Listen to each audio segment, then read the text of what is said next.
الحمدللہ وکفا وسلام علی عباد الذین اصطفیٰ اما بعد۔ جیسا کہ آپ حضرات کو بتایا گیا تھا کہ توہین رسالت کا ارتکاب نبی کریم صلی اللہ علیہ وسلم کے زمانے میں جب ہوا تو آپ صلی اللہ علیہ وسلم نے بنفس نفیس مجرم کو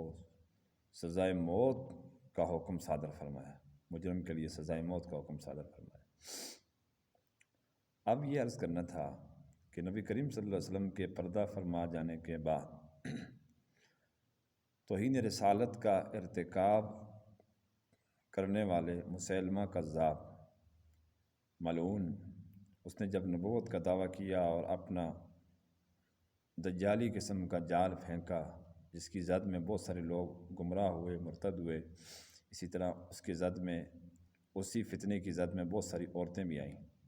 تو سیدنا صدیق اکبر رضی اللہ تعالیٰ عنہ نبی کریم صلی اللہ علیہ وسلم کے جانشین اور خلیفہ تھے، وہ کہاں پیچھے رہ سکتے تھے؟ تو انہوں نے ایک لشکر روانہ کیا، اس فتنے کا مکمل تعاقب کیا، اس کو کیفر کردار تک پہنچایا، اس کو کڑی سزا دی۔ تو آپ کو عرض کرنے کا یہ مطلب ہے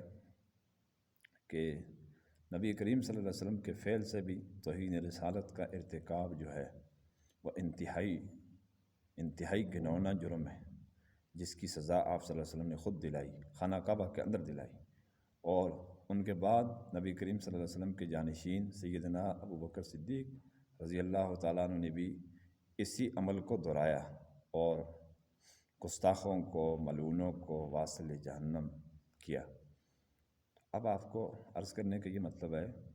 کہ قرون اولیٰ کے اندر پھر اسی طرح بعد میں جتنے بھی صدی میں آتے رہے، خاص طور پر سلطان نور الدین زنگی رحمۃ اللہ علیہ، ان کے زمانے میں بھی مدینہ شریف میں اسی طرح کا ایک گستاخانہ واقعہ پیش آیا جو کہ عملی طور پر تھا، عقیدے کے اعتبار سے اتنا نہیں تھا، یعنی انہوں نے زبان سے کوئی گستاخی نہیں کی تھی، لیکن انہوں نے سرنگ روضہ مبارک کی طرف بنائی تھی۔ میں اختصاراً عرض کرتا ہوں، باقی اگر یہ آپ حضرات نے واقعہ اگر دیکھنا ہو، یہ واقعہ پڑھنا ہو تو اشرف الجواب نامی ایک کتاب ہے، سلطان نور الدین زنگی رحمۃ اللہ علیہ کے نام سے ایک واقعہ لکھا ہوا ہے، تو وہاں آپ ملاحظہ فرما لیں۔ تو بہرحال انہوں نے بھی توہین کا ارتکاب کیا تھا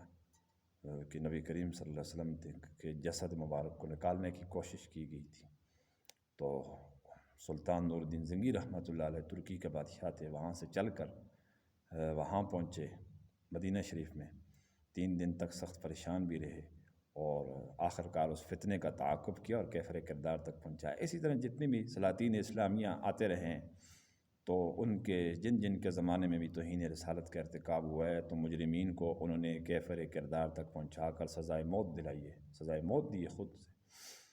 تو آپ کو کہنے کا یہ مطلب ہے اور یہ ویڈیو بنانے کا یہ مقصد ہے کہ جو تحریک انصاف کے جلسوں کے اندر جو ہو رہا، ہم فتنہ دیکھ رہے ہیں، مسلمان سارے اس فتنے کو دیکھ رہے ہیں کہ ایک تو انہوں نے املاک کو بری طرح نقصان پہنچایا، ملک کو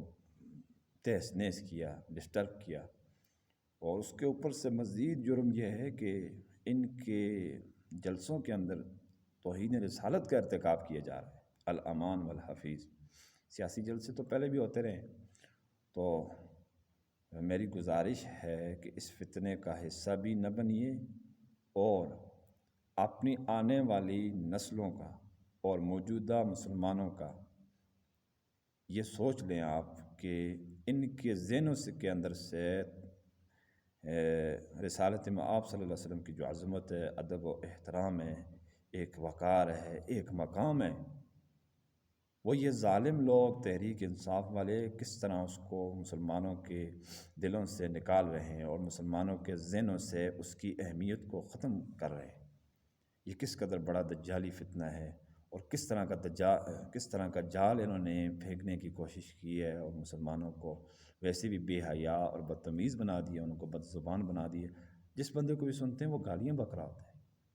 انا للہ و انا الیہ راجعون۔ تحریک انصاف کا جو بھی لونڈا ہے اس کو جب بھی سنیں تو وہ پتہ نہیں عجیب قسم کے ہر قسم کے بارے میں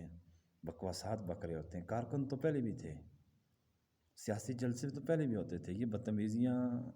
پہلی بار ہم دیکھنے میں آ رہی ہیں، تو اس لیے یہ بہت بڑا دجالی فتنہ ہے بے حیائی کا سیلاب ہے۔ یہ کوئی آزادی مزادی نہیں ہے۔ آزادی زیادہ سے زیادہ ہوئی تو یہی آزادی ہوگی کہ وہ آپ کو اسلام سے نکالنا چاہتے ہوں گے، وہ آپ کو بے حیا بنانا چاہتے ہوں گے، وہ آپ کو بد زبان بنانا چاہتے ہیں۔ اس کے علاوہ کوئی آزادی نہیں ہے۔ حقیقی آزادی تو اسلام دلاتا ہے، جہاد کے ذریعے سے، اسلامی خلافت قائم کرنے کے ذریعے سے، اور اچھی طرح ادب و احترام دوسرے کا کرنے کے ذریعے سے، حسن سلوک کرنے کے ذریعے سے، اچھی زبان استعمال کرنے کے ذریعے سے۔ اصل ثقافت اور آزادی تو دین اسلام کے اندر ہے۔ بہرحال ہمیں سوچنا چاہیے اور ہمیں اس فتنے کا بائیکاٹ کرنا چاہیے، اور زیادہ سے زیادہ ہم کوشش کریں کہ ہم ان سے بچ کر رہیں، ہمارے مسلمان بھائی بھی اس سے بچ کر رہیں۔ اصل میں حقیقی امر بالمعروف اور حقیقی نہیں عن المنکر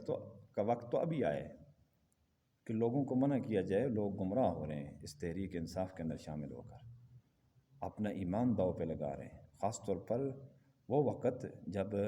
ان کے جلسوں کے اندر توہین رسالت کا ارتکاب کیا جاتا ہے، وہ انتہائی خطرناک ہے، اور مسلمانوں کے ذہنوں سے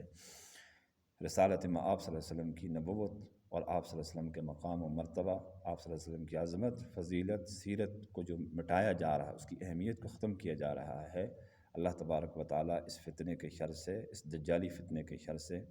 ہم سب کے ایمانوں کی بھی، جان مال، عزت آبرو کی بھی، اور ہماری سیاست کو بھی اس چیز سے اللہ تعالیٰ پاک فرمائے۔ وآخر دعوانا ان الحمد للہ رب العالمین۔